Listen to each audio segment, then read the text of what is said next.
Let No Charitable Hope by Eleanor Wiley. Now let no charitable hope confuse my mind with images of eagle and of antelope. I am by nature none of these. I was, being human, born alone. I am, being woman, hard beset. I live by squeezing from a stone the little nourishment I get. In masks outrageous and austere, the years go by in single file, but none has merited my fear, and none has quite escaped my smile. About this poem. Let No Charitable Hope appears in Eleanor Wiley's collection Black Armor, a book of poems, published in 1923.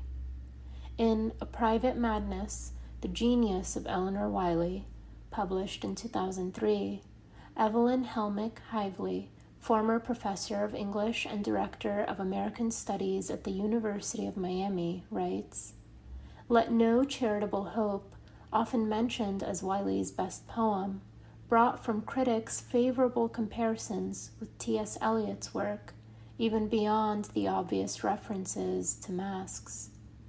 Malcolm Cowley's The Owl and the Nightingale, published in Volume 74 of The Dial in June 1923, mentions similarities in meter, images, and vocabulary, although he stresses differences in their personality. Wiley used this angry poem to reply to a letter from William Rose Benet during one of their many quarrels before they were married. I don't think I am a falcon. I think I am a life with a broken wing. I know it. But read that poem, Let No Charitable Hope. Now you know, Red Lizard.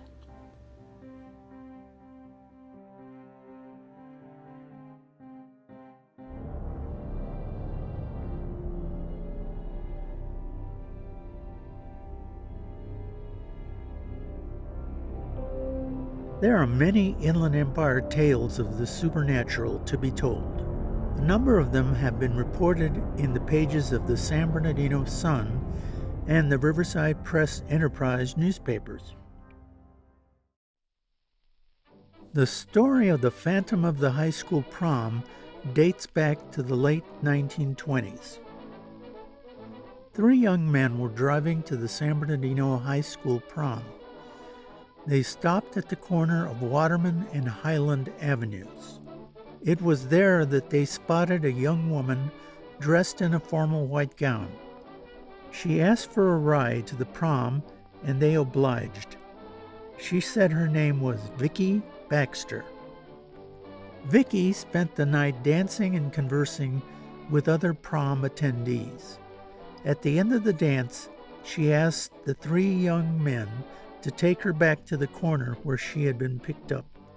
Exiting the car, she walked through a gate, which was the entrance to Mountain View Cemetery. She then disappeared. The incident was reported to the police, who contacted Vicky Baxter's mother.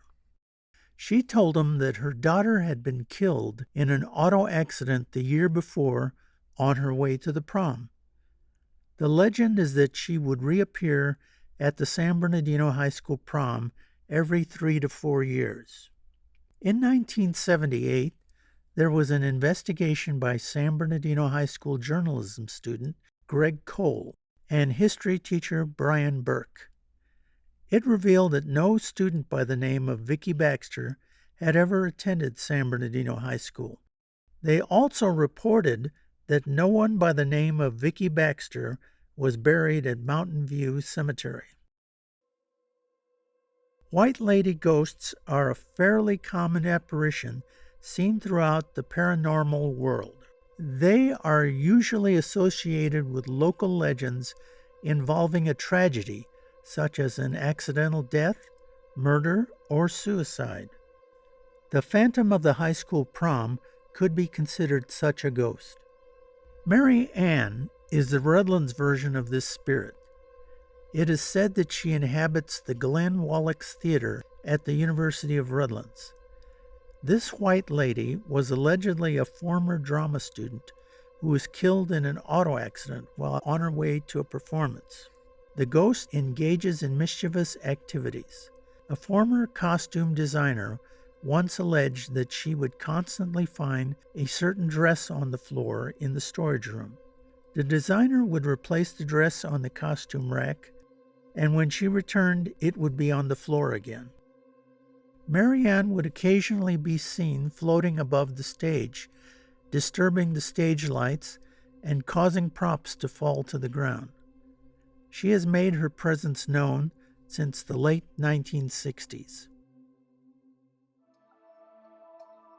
From 1958 to 1959, the beast beneath the bridge would terrorize Riverside motorists driving at night. The beast would emerge from beneath a bridge crossing the Santa Ana River. One eyewitness described the creature as a 6-foot reptilian with scaly skin and no nose or ears. This description matches the appearance of the Gill Man in the 1954 movie Creature from the Black Lagoon. In the 1970s, footprints allegedly belonging to Bigfoot were spotted in the Santa Ana River basin, but there was never any connection made between the two creatures. In the October 31, 2010 edition of the Riverside Press Enterprise newspaper, an article appeared that attempted to explain the mystery of the beast beneath the bridge. In an interview some 50 years after the fact, retired Riverside City College professor of biology Cecil Johnson claimed that he was the beast. Johnson said he would don a phosphorescent outfit and a ghostly mask to prank the locals into believing that they had seen a monster. In 1965, the city of Yucaipa drew nationwide interest when the owners of a house reported mysterious pounding coming from within its walls. The noises started in December, and by January of 1966, the Cannon family had had enough and put a for sale sign in front of their home. At its worst, the poundings numbered 60-plus times a day. Things were so bad that the family dog Muff would refuse to enter the house during the pounding episodes. Finally, in June 1966, two structural experts from the LA Department of Building and Safety told the family that the disturbances may have been caused by expansive soil that swelled up and lifted one corner of the house after absorbing water during recent rains.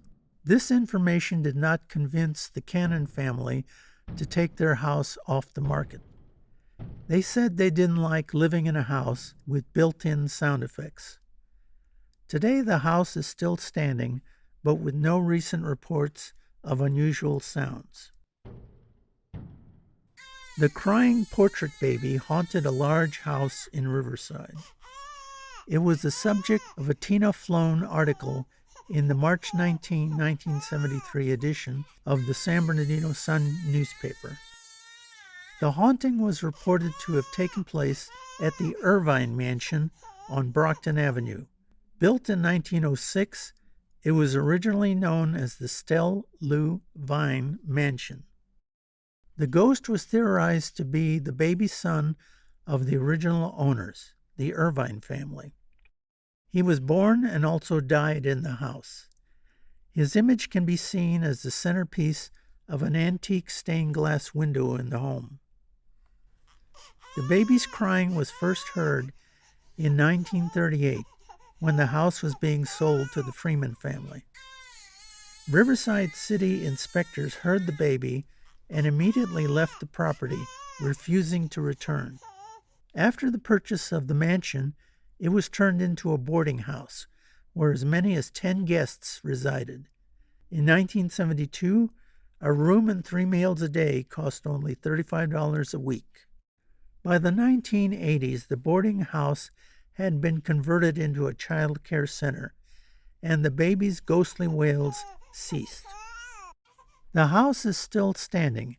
It was most recently resold in 2021 to a family for in the vicinity of about $1 million. Ghosts also haunt the San Bernardino Mountains. The Lake Arrowhead brothel ghost occasionally haunts the Bracken Fern Manor Bed and Breakfast Inn, located in the Lake Arrowhead area.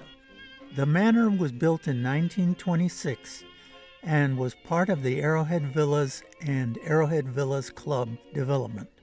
By 1929, the property was taken over by mobster Benjamin Bugsy Siegel. It came to be known as the Club Arrowhead in the Pines. It consisted of two buildings, a casino speakeasy on one side of the street and a brothel on the other. The buildings were connected by an underground tunnel. The Bracken Fern Manor, seen here in the lower right corner, is allegedly haunted by the ghost of a prostitute who was killed by a jealous mobster. Her name was Violet, known for wearing a violet-scented perfume. Today it is said that one can smell her perfume when she is wandering the hallways. In part 2, we pay a visit to perhaps the most haunted stretch of land in the Inland Empire, Agua Mansa Road in Colton, home to La Llorona, the Weeping Woman.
Welcome to the Lo-Fi Lounge, and with my favorite librarian, right? With Rebecca. So how you doing, my friend? Things are good. What's new and exciting music-wise? There's a yearly show called Vomitorium, which sounds like such a disgusting name. It's the day before Thanksgiving every year. This is the 26th annual. My friend Dean Falcone puts it together. Okay. And this year it's the 60s. And I'm lucky I get to be a vomette, which is a vomitorium backup singer. And the toughest song we have is by the Cowsills. Okay. It's the Cowsills version of Hair. It has some crazy harmonics going on. And where do you put this on when you do this show? Where do you do it? There's a great club in New Haven called Cafe 9. Okay. And they call it the musician's living room. It's packed. It's a teeny little used to be an old man bar. Oh, you know, where they sell the pickled eggs and on the counter there on the bar. Yeah. Yeah. But now it's a rock and roll bar, and it's been that way for 26 years at least. And Kevin Day and I have performed there together. What do you have for us today? Now I have a story to tell you. Once upon a time, there was a little witch, and she was walking through the woods, and it was very windy. And she was worried because winter was coming and she had no place to go to be warm. Well, wouldn't you know, a piece of orange paper fell at her feet, and she picked it up and she said, I can make a good house out of this. So she folded it and she always had a pair of scissors on hand. She said, my house needs a roof. So she took her scissors and cut herself a roof. Now she had a house, but she couldn't get into it. So she took her scissors and she cut herself a door. Well, she tried to get into the door, but she wouldn't fit because of her tall, pointy hat. So she took her scissors again and added a point to her door. She went inside, but she ran back out because it was too dark in there and it frightened her. So she said, my house needs a window. So again, she took out her scissors and cut a square this time and made herself a window. So now she had a house with a window and a door that she could fit through. And she went inside and it was so warm and she was so cozy that she almost fell asleep. But then she heard outside somebody crying, boo-hoo, boo-hoo-hoo-hoo-hoo, boo-hoo-hoo, boo. She went outside and she saw a ghost. And she said, little ghost, why are you crying? And the little ghost said, it's getting to be winter and I have no place to keep warm this winter. And she said, don't worry about that. You can just move in with me. I'll even make you your own ghost-size, your own ghost-sized door. And the two of them stayed warm all winter and they lived happily ever after. Happy Halloween. How cool is that? Well, thank you, Rebecca. I've just enjoyed talking with you so much. Let's do it again. Okay, let's do it again. Okay, cool. Bye, my friend. Bye-bye.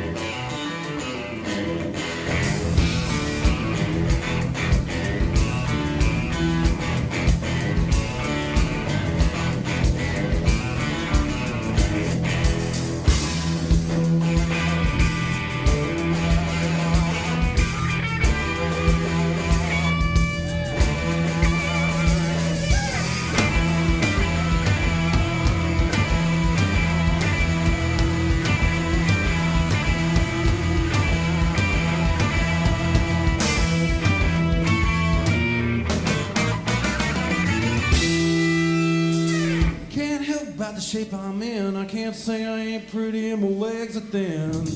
Don't ask me what I think of you, I might not give the answer that you want me to.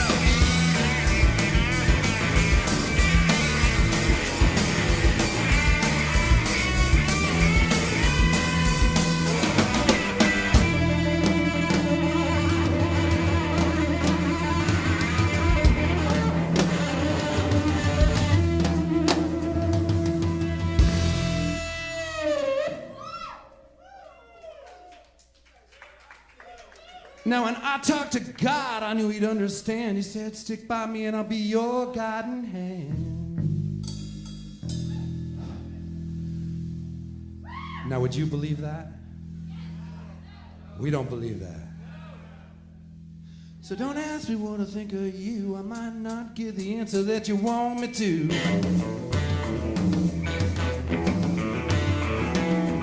Well, oh.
New music from the Dangers on the way.